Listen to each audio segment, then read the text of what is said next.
மரம் நிக்கட்டு எடுக்காது.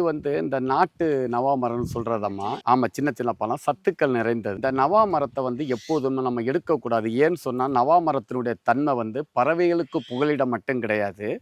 அந்த தண்ணியும் வாங்கி வைக்கிற தன்மை இருக்கு. கிரவுண்ட் வாட்டரை மேலே எடுத்துட்டு வர தன்மை பனைமரத்துக்கு அடுத்து நவா மரத்துக்கு உண்டு. அதனால நவா மரத்தை சுத்தி தென்னை மரத்தை வெளியில வைங்க. நவா மரத்தை கழிச்சு விடுங்க. விவசாயத்தை வருமானத்துக்கு மட்டும் அல்லாம மன மகிழ்ச்சி மன்றமாவும் மாற்றணும். உண்மையான மனமகிழ் மன்றம் இதுதான். விவசாய பூமி தான் மனமகிழ்.